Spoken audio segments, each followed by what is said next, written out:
ಪಾಂಡವಪುರ ತಾಲೂಕಿನ ಸಿಂಡಬೋಗನಹಳ್ಳಿ, ಚಿಕ್ಕಮರಳಿ, ಬಳೆಯದಕೊಪ್ಪೆ ದಶಕಗಳಿಂದ ಅಭಿವೃದ್ಧಿ ಕಾಣದ ಮುಖ್ಯ ರಸ್ತೆಗಳಿಗೆ 4.9 ಲಕ್ಷ ರು ವೆಚ್ಚದ ಚರಂಡಿ ಮತ್ತು ರಸ್ತೆ ಕಾಮಗಾರಿಗೆ ಮೇಲುಕೋಟೆ ವಿಧಾನಸಭಾ ಕ್ಷೇತ್ರದ ಶಾಸಕರಾದ ಶ್ರೀ ದರ್ಶನ್ ಪುಟ್ಟಣ್ಣಯ್ಯ ಭೂಮಿ ಪೂಜೆ ನೆರವೇರಿಸಿದ್ದಾರೆ. ಶಿಂಡಬೋಗನಹಳ್ಳಿ ಗ್ರಾಮದ ಮುಖ್ಯ ರಸ್ತೆಗೆ 1.80 ಲಕ್ಷ, ಚಿಕ್ಕಮರಳಿ ಗ್ರಾಮದ ಮುಖ್ಯ ರಸ್ತೆಗೆ 1.55 ಲಕ್ಷ, ಬಳೆಯದಕೊಪ್ಪೆ ಗ್ರಾಮದ ಮುಖ್ಯ ರಸ್ತೆಗೆ 1.45 ಲಕ್ಷ ರು ವೆಚ್ಚದಲ್ಲಿ ಮುಖ್ಯ ರಸ್ತೆಗಳ ಭೂಮಿ ಪೂಜೆ ನೆರವೇರಿಸಿ ಮಾತನಾಡಿದರು. ಗ್ರಾಮಸ್ಥರು ಕಾಮಗಾರಿಯನ್ನು ಪರಿಶೀಲಿಸಿ ಗುತ್ತಿಗೆದಾರರಿಂದ ಗುಣಮಟ್ಟದ ಕಾಮಗಾರಿಯನ್ನು ಮಾಡಿಸಿಕೊಳ್ಳಬೇಕು ಎಂದು ತಿಳಿಸಿದ್ದಾರೆ. ಹಾಗೆ ಶ್ರೀರಂಗಪಟ್ಟಣ ಜೇವರ್ಗಿ ಮುಖ್ಯ ರಸ್ತೆ ಕಾಮಗಾರಿ ನಡೆಯುತ್ತಿದ್ದು, ಪಾಂಡವಪುರ 5 ಲೈಟ್ ವೃತ್ತ ಮತ್ತು ರೈಲ್ವೆ ನಿಲ್ದಾಣದಲ್ಲಿ ನಿರ್ಮಿಸಿರುವ ವೃತ್ತ ದೊಡ್ಡದಾಗಿರುವುದರಿಂದ ಬೃಹತ್ ಗಾತ್ರದ ವಾಹನಗಳು ತಿರುಗಾಡಲು ತುಂಬಾ ತೊಂದರೆಯಾಗುತ್ತಿರುವುದು ಕಂಡುಬಂದಿದೆ. ಅತಿ ಶೀಘ್ರದಲ್ಲೇ ಸರಿಪಡಿಸಲಾಗುವುದು ಎಂದರು. ಈ ಸಂದರ್ಭದಲ್ಲಿ ಗ್ರಾಮದ ಮುಖಂಡರು, ಯಜಮಾನರು, ರೈತ ಸಂಘದ ಮುಖಂಡರು, ಮಹಿಳೆಯರು, ಮಕ್ಕಳು ಉಪಸ್ಥಿತಿ ಇದ್ದರು.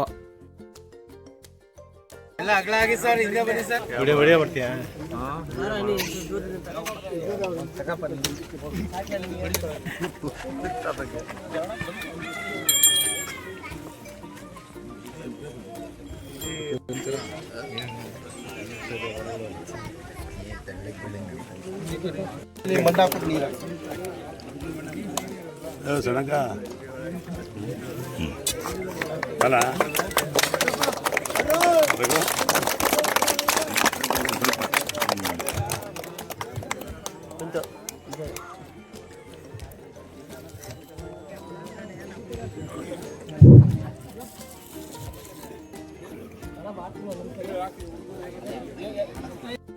ನೋಡಿ ಅಣ್ಣ ಕಡೆ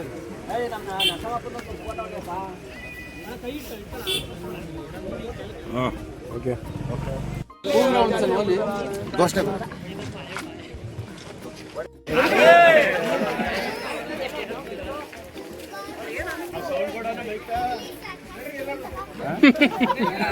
ನಿಧಾನ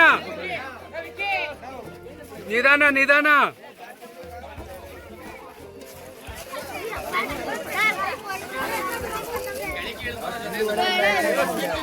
ಇನ್ನ ಕೊಟ್ಟಿಲ್ಲ ಅಣ್ಣ.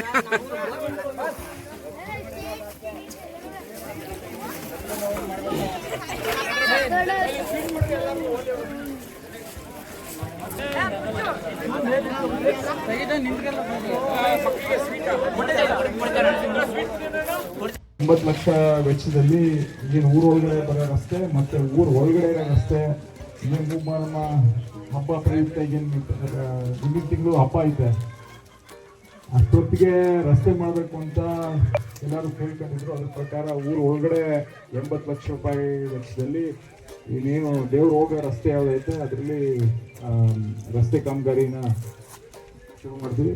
ಅದ್ರ ಜೊತೆಗೆ ಊರು ಒಳಗೆ ಬರೋಕ್ಕೆ ನಿಮಗೆ ಗೊತ್ತಿರೋಂಗೆ ಎಲ್ಲ ಕಿತ್ತೋಗಿತ್ತು. ನಾವು ಬಂದಾಗೆಲ್ಲ ಎಲ್ಲರೂ ಹೇಳಿ ಅದನ್ನ ಮಾಡಿಸ್ಲೇಬೇಕು ಅಂತ ಅದನ್ನ PWD ಇಲಾಖೆಯಿಂದ ಅದನ್ನ ಮಾಡ್ತಾ ಇರೋಂಥದ್ದು. ಊರು ಒಳಗಡೆ ಇರೋದು KRD ಅಂದರೆ ಲ್ಯಾಂಡ್ ಆರ್ಮಿ ಇದರಲ್ಲಿ ಮಾಡಿರೋಂಥದ್ದು. ಇದನ್ನ ಎಲ್ಲರೂ ದಯವಿಟ್ಟು ಊರಲ್ಲಿ ಕೇಳ್ಕೊಳ್ಳೋದ್ರಿಂದ ಎಲ್ಲ ಸಹಕಾರ ಕೊಟ್ಟು ಊರಿನ ರಸ್ತೆಗಳನ್ನ ಏನು ಮನೆ ಹತ್ರ ಬಂದಾಗ ಸಣ್ಣ ಪುಟ್ಟ ಸಮಸ್ಯೆಗಳಾಯ್ತದೆ ಅದೆಲ್ಲ ದಯವಿಟ್ಟು ನೀವೇ ನಿಂತ್ಕೊಂಡು ನೀವು ರಸ್ತೆ ಮಾಡ್ಕೊಳ್ಳಿ, ಅದನ್ನ ಸರಿಯಾಗಿ ಮಾಡಿಸ್ಕೊಳ್ಳಿ ಅಂತ ನಿಮ್ಮಲ್ಲಿ ಕಳಕಳಿ ಮನವಿ ಮಾಡ್ಕೊಂಡು, ವ್ಯವಸಾಯ ಎಲ್ಲ ಎಷ್ಟು ಜನ ಮಾಡ್ತೀರಿ ಕೈ ಎತ್ತರಿ? ಎಲ್ಲರೂ. ಯಾಕೆ ಹೇಳ್ತಾ ಇದ್ದೀನಿ ಅಂದರೆ ಈಗ ವ್ಯವಸಾಯ ಮಾಡೋರು ಎಲ್ಲರೂ ಎಷ್ಟು ಜನ ಸಾವಯವ ಕೃಷಿ ಆಗೈತೆ ನಮ್ಮ ತಾಲೂಕು ಅಂತ ಎಷ್ಟು ಜನ ಗೊತ್ತು ಕೈ ಎತ್ತರಿ? ಜಾಸ್ತಿ ಇಲ್ಲ, ಕಮ್ಮಿ ಇಲ್ಲ. ಈಗ ಪಾಂಡವಪುರ ತಾಲೂಕಿನ ಅಪ್ಪ ಕೇಳಿಸ್ಕೊಳ ಇಲ್ಲಿ, ಪಾಂಡವಪುರ ತಾಲೂಕಿನ ಈ ಸಾವಯವ ತಾಲೂಕು ಅಂತ ಘೋಷಣೆ ಮಾಡೈತೆ ನಮ್ಮ ಕ್ಷೇತ್ರನ. ಅದ್ರ ಪ್ರಕಾರ ದಯವಿಟ್ಟು ಸಾವಯವ ಅಂದ್ರೆ ಮುಂಚೆ ಹೆಂಗ್ ಬೆಳಿತಿದ್ರಿ ಹಂಗೆ ಬೆಳೀರಿ ಅಂತ ಅಷ್ಟೇ, ಇನ್ನೇನಿಲ್ಲ. ಈಗೇನು ನಾವು ಗೊಬ್ಬರ ಹಾಕ್ತಿವಿ, ಹಿಂದೆ ಯಾವ ಥರ ನೀವು ತಿಪ್ಪೆ ಗೊಬ್ಬರ ಹಾಕೊಂಡು ನೀವು ಬೆಳೆ ಬೆಳೀತಿದ್ರಿ ಆ ಥರ ಬೆಳೆ ಬೆಳೀರಿ ಅಂತ ಸರ್ಕಾರದಿಂದ ಘೋಷಣೆ ಮಾಡೈತೆ. ಸರ್ಕಾರದಿಂದ ಪ್ರೋತ್ಸಾಹ ಏನು ಕೊಡಬೇಕು ಅದನ್ನು ಪ್ರತಿ ರೈತರಿಗೂ ಕೊಡ್ತಾರೆ. ದಯವಿಟ್ಟು ಆ ನಿಟ್ಟಿನಲ್ಲಿ ಯಾಕೆ ಸಾವಯವ ಕಡೆ ಹೋಗ್ಬೇಕು ಅಂತ ಹೇಳಿದ್ರೆ ಎರಡು ಪ್ರಮುಖ ಉದ್ದೇಶಗಳು.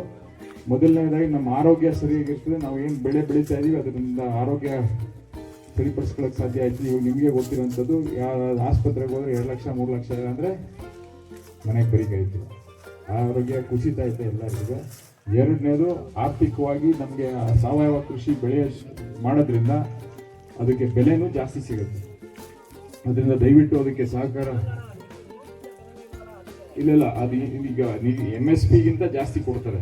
MSP ಏನೈತೆ ಏನು ಸರ್ಕಾರ ನಿಗದಿ ಮಾಡಿದಂಥ ಇಲ್ಲ, ನೀವು ಮಾರುಕಟ್ಟೆಗೆ ಹೇಳ್ತೀನಿ ಅದಕ್ಕೆ ಮಾರುಕಟ್ಟೆ ಅವರೇ ತಗೊಳಕ್ ಬರ್ತಾವ್ರ. ಈಗ ಸಾವಯವ ತಾಲೂಕು ಅಂತ ಘೋಷಣೆ ಮಾಡಿದ್ಮೇಲೆ ಬೇರೆ ಕಡೆಯಿಂದ ನಾವೇ ತಗೋತೀವಿ, ಇಲ್ಲಿ ಡೈರೆಕ್ಟ್ ಆಗಿ ನೀವು ಬೆಳ್ಕೊಟ್ರಿ ಅಂತ ಬರ್ತಾವ್ರೆ. ಸ್ವಲ್ಪ ಅದ್ರ ಬಗ್ಗೆ ನಿಮಗೆ ಮಾಹಿತಿಗಳನ್ನ ಕೊಡ್ತೀವಿ. ನಿಮಗೆ ಅದನ್ನ ಎಲ್ಲೋದ್ರೂ ಅದನ್ನ ಹೇಳ್ತಾ ಇದೀನಿ. ಈ ವೇದಿಕೆಯಲ್ಲಿ ಹೇಳ್ಬಾರ್ದು, ಬಟ್ ಅಂದ್ರೂ ಈ ವಿಷಯ ಪ್ರಮುಖವಾದ ವಿಷಯ, ಅದಕ್ಕೋಸ್ಕರ ಇದರಲ್ಲಿ ಹೇಳ್ತಾ ಇದ್ದೀನಿ. ದಯವಿಟ್ಟು ಅದಕ್ಕೆ ಗಮನ ಕೊಡಿ. ಮತ್ತೆ ಎಲ್ಲದಕ್ಕಿಂತ ಹೆಚ್ಚಾಗಿ ಒಗ್ಗಟ್ಟಾಗಿರಿ, ಚೆನ್ನಾಗಿರಿ, ಹಬ್ಬನೂ ಚೆನ್ನಾಗಿ ಮಾಡಿ ಅಂತೇಳಿ ನನ್ನ ಮಾತು ಮುಗಿಸ್ತೀನಿ. ನಮಸ್ಕಾರ.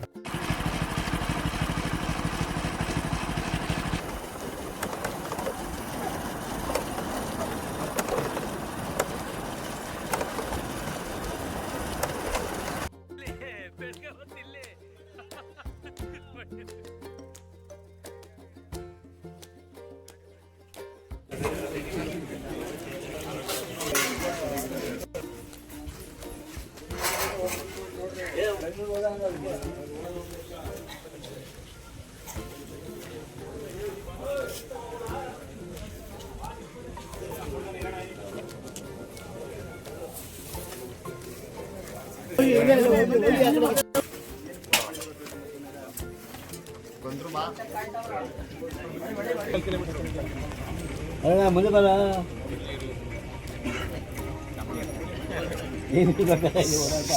ನಿಂಗೆ ತಾನೆ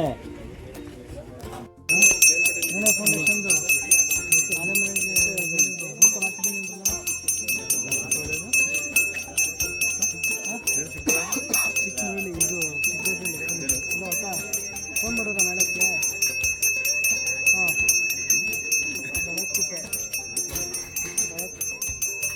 ದಯವಿಟ್ಟು ಬೇಗ ಮಾಡಿ. ಆಮೇಲೆ ಚೆನ್ನಾಗಿ ಬರುತ್ತೆ ನಾಡ್ದು ನಾಡಿದ್ದು ಇವತ್ತೇ ಆಗ್ಬಿಡಿ.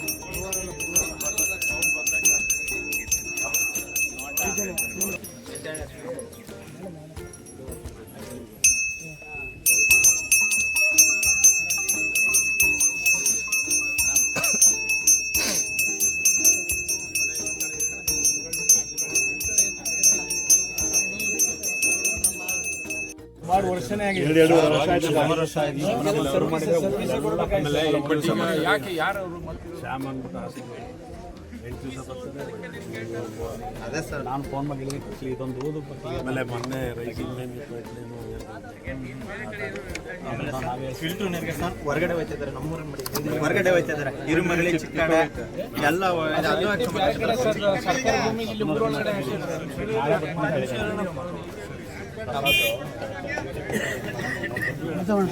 ಸರ್ 1,55,00,000 ವೆಚ್ಚ ಮಳಿಗೆಯಿಂದ ಊರು ತನಕ ಏನು ರಸ್ತೆ ಆಗಬೇಕಾಗಿತ್ತು, ಅದನ್ನು ಕಾಮಗಾರಿನ ಚಾಲನೆ ಕೊಡೋಕ್ಕೋಸ್ಕರ ಇಲ್ಲಿ ಪೂಜೆ ಮಾಡೋಕ್ಕೋಸ್ಕರ ಬಂದಿದ್ದೀವಿ.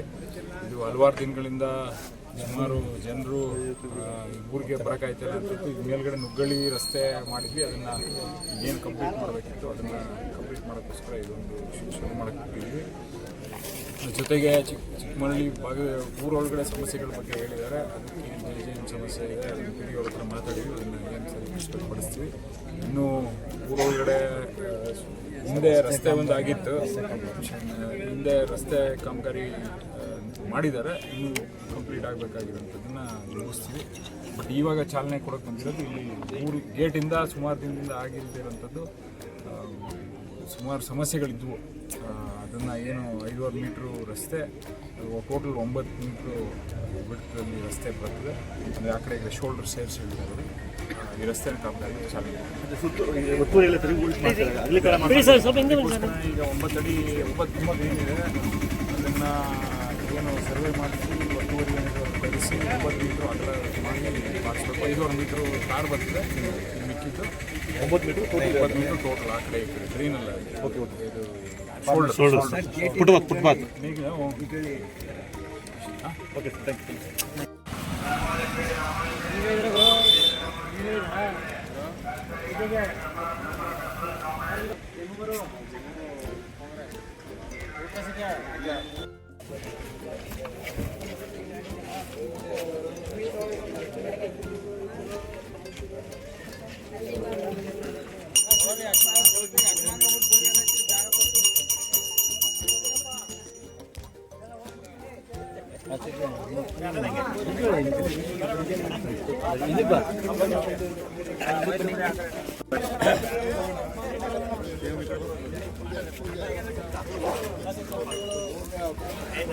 ಪೂಜೆ ಮಾಡಿ ಸರ್.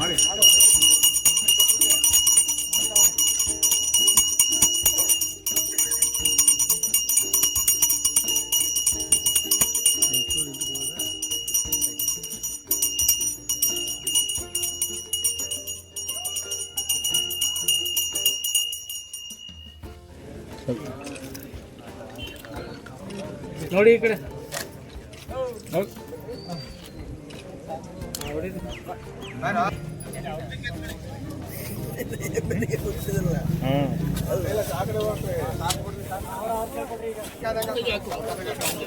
ನೋಡ ಮುಂದಕ್ಕೆ ತರ್ಸ್ಕೊಂಡು ಯಾರ ಇಲ್ಲ ಹಾಕೋ ಮುಂದಕ್ಕೆ ಸಾಕಪ್ಪ ನಿಂತ್ಪಡಿ ನೀವು ಸಾಕು ಬನ್ನಿ ಸರ್ ನೀವು ಏನ್ ಮಾಡ್ತಾರೆ ಎಲ್ಲ ಅವರೇ ಹೇಳ್ಕೊಡ್ತಾರೆ ಹಾಕು ಪೇಟ ಮಾತಾಡ್ಬಿಡಗ್ರು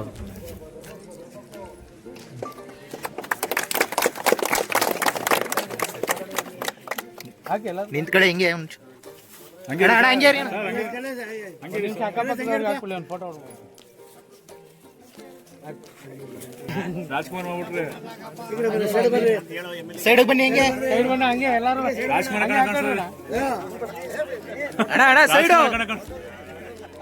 ಅಣ್ಣ ಒಂಚೂರು ಸೈಡ್ ಬಂದ್ಬಿಡಿ ಬಾಗೋಡ ಆಯ್ತು. ಎಲ್ರಿಗೂ ನಮಸ್ಕಾರ. ಈಗ ಇಲ್ಲಿ ಬಳತ್ಕುಪ್ಪೆ ರಸ್ತೆ, ಮುಖ್ಯ ರಸ್ತೆ ಏನಿತ್ತು, ಈಗ ಹಿಂದೆ ಇಲ್ಲಿ ಕಾಮಗಾರಿ ಊರೊಳಗಡೆ ಚರಂಡಿ ಮತ್ತು ರಸ್ತೆನ ಕಾಮಗಾರಿ ಮಾಡೋಕ್ಕೆ ಬಂದಾಗ ಇದೊಂದು ಮೇಜರ್ ರಸ್ತೆ, ಊರೊಳಗೆ ಬರೋ ರಸ್ತೆನ ಮಾಡಬೇಕು ಅಂತ ಎಲ್ಲ ಊರಿನ ಜನರೆಲ್ಲ ಮನವಿ ಮಾಡ್ಕೊಂಡಿದ್ರು. ಅದ್ರ ಪ್ರಕಾರ ಇವತ್ತು ಲೋಕೋಪಯೋಗಿ ಡಿಪಾರ್ಟ್ಮೆಂಟಿಂದ, PWD ಡಿಪಾರ್ಟ್ಮೆಂಟಿಂದ 1,45,00,000 ವೆಚ್ಚದಲ್ಲಿ 1.5 ಕಿಲೋಮೀಟ್ರು ರಸ್ತೆಯನ್ನು ಗೇಟಿಂದ ಹಿಡಿದು ಊರೊಳಗಡೆ ಹೋಗಿ ಈ ಕಡೆ ಗೇಟ್ಗೆ ಕವರ್ ಆಯ್ತದೆ, ಟಚ್ ಆಯ್ತದೆ. ಆ ರೇಟನ್ನ ರಸ್ತೆನ ಕಾಮಗಾರಿನ ಇವತ್ತು ಪೂಜೆ ಮಾಡೋಕ್ಕೋಸ್ಕರ ಬಂದಿದ್ದೀವಿ. ಚರಂಡಿನೂ ಆಗುತ್ತೆ ಸರ್, ಜೊತೆಲಿ ಬರೀ ರಸ್ತೆ. ಚರಂಡಿ ಬರೀ ಮೇಜರ್ ಆಗಿ ರಸ್ತೆನೇ ಕವರ್ ಮಾಡಿರೋದು. ಈಗಾಗಲೇ ಚರಂಡಿಗಳು ಊರು ಸ್ವಲ್ಪ ಆಗಲೇ ಮಾಡಿದ್ದೀವಿ, ಹಿಂದೆ ಅನುದಾನ ಹಾಕಿ ಇದು ಮೇಜರ್ ಆಗಿ ರಸ್ತೆ, ಟಾರ್ ರಸ್ತೆ ಏನು ಯೂಸ್ ಮಾಡಬೇಕು ಸರ್. ಗ್ರಾಮೀಣಾಭಿವೃದ್ಧಿ ರಸ್ತೆಗಳನ್ನ ಮಾಡ್ತಾ ಇದ್ದೀರಿ, ಎಷ್ಟು ಮಾಡ್ತಾ ಇದ್ದೀರಿ ಸರ್? ಈಗ ಸುಮಾರು ಕೆಲಸ ಮಾಡ್ತಾ ಇದ್ದೀವಿ. ಒಟ್ಟು ಏನು CM IDP ಇಂದ 50 ಕೋಟಿ ರೂಪಾಯಿ ವೆಚ್ಚದಲ್ಲಿ ಎಲ್ಲ ರಸ್ತೆಗಳನ್ನು, ಕೆಲವು ರಸ್ತೆಗಳು PWD ಹಾಕಿದ್ದೀವಿ, ಕೆಲವು ರಸ್ತೆ ಬೇರೆ ಬೇರೆ ಡಿಪಾರ್ಟ್ಮೆಂಟ್ಗಳನ್ನು ಹಾಕಿದ್ವಿ. ಮುಖ್ಯ ರಸ್ತೆಗಳು ಮತ್ತು ಊರಿನ ಒಳಗಡೆ ರಸ್ತೆಗಳು, ಚರಂಡಿಗಳು ಏನೇನು ಬೇಕಾಗಿತ್ತು ಎಲ್ಲ ಈಗಾಗಲೇ ಅಪ್ರೂವಲ್ ಆಗಿ ಕೆಲಸ ಶುರು ಮಾಡಬೇಕಾಗಿರೋಂಥ ಹಂತದಲ್ಲಿ. ಸರ್, ಪದೇ ಪದೇ ಬನ್ಘಟ್ಟ ಸೇತುವೆ ಒಂದು ಸ್ವಲ್ಪ ಸಮಸ್ಯೆ ಜಾಸ್ತಿ ಆಗ್ತೈತೆ, ಅದೊಂದು ಸ್ವಲ್ಪ ಬನ್ಘಟ್ಟ ಸೇತುವೆದು ಮೊನ್ನೆ ಬೇವಿನಕುಪ್ಪೆಗೆ ನಾವು ಶುದ್ಧ ನೀರು ಘಟಕ ಉದ್ಘಾಟನೆ ಮಾಡೋಕ್ಕೋಸ್ಕರ ಬೇವಿನಕುಪ್ಪೆಯವರೆಲ್ಲ ಕೇಳಿದ್ರು. ಅದ್ರದ್ದು ಎಲ್ಲ ಥರದ ಅಪ್ರೂವಲ್ಗಳು ಬೇಕಾಗಿರೋದ್ರಿಂದ ತಡ ಆಯಿತು. ಈಗ ಬ್ರಿಡ್ಜನ್ನ ಹೆಂಗಿದೆ ಅದನ್ನೇ ಇಟ್ಕೊಂಡು ಈಗ ಫೈನಲ್ ಒಂದು ಅಪ್ರೂವಲ್ ಬೇಕು ಸೆಂಟ್ರಲ್ ಗೌರ್ಮೆಂಟ್ ಒಂದು ಕಮಿಟಿಯಿಂದ. ಅದು ಅಪ್ರೂವಲ್ ತೊಗೊಂಡಾದ್ಮೇಲೆ ಅದನ್ನು ಓಪನ್ ಮಾಡಿಸ್ಬೇಕು ಅಂತ ಹೇಳಿದ್ವಿ. ಎಷ್ಟು ದಿನ ಆಗ್ಬೋದು? ಇನ್ನೂ ಒಂದು 2 ತಿಂಗಳಾದರೂ ಆಗುತ್ತೆ. ಯಾಕೆಂದ್ರೆ ಇಂಜಿನಿಯರ್ಗಳು ಚೇಂಜ್ ಆಗ್ತಾ ಇರೋದ್ರಿಂದ ಅದು ಡಿಲೇ ಆಗ್ತಾ ಇದೆ ಅಂತ. ಸರ್ ಒಂದು ನಿಮಿಷ ಅಣ್ಣ, ಒಂದು ನಿಮಿಷ ಅಣ್ಣ ಒಂದ್ ನಿಮಿಷ ಇದು ಮುಗಿಸ್ಬಿಡ್ತೀವಿ, ಆಮೇಲೆ ಹೇಳೋದು. ಅದ್ರ ಪ್ರಕಾರನೇ ಆದಷ್ಟು ಬೇಗ ಅದನ್ನು ಇಂಜಿನಿಯರ್ಗಳು, ನೀವು ಹೇಳಿದ ಕರೆಕ್ಟು, ಇಂಜಿನಿಯರ್ಗಳು ಚೇಂಜ್ ಅದೇ ಮೇಲ್ಗಡೆ ಇದ್ದಿದ್ದಂಥ ಇಂಜಿನಿಯರ್ ಬದಲಾವಣೆ ಆಗಿರಲಿಲ್ಲ, ಅವರು ಅದನ್ನು ಫಾಲೋ ಅಪ್ ಮಾಡ್ತಾಯಿದ್ವಿ. ಇದನ್ನು ಈ ವಿಷಯನ ವಿಧಾನಸೌಧದಲ್ಲೂ ನಾವು ವಿಷಯ ಚರ್ಚೆ ಮಾಡಿದ್ವಿ, ಅದನ್ನು ಇಮಿಡಿಯೇಟಾಗಿ ಮಾಡ್ತೀವಿ ಅಂತ ಭರವಸೆ ಕೊಟ್ಟಿದ್ವಿ.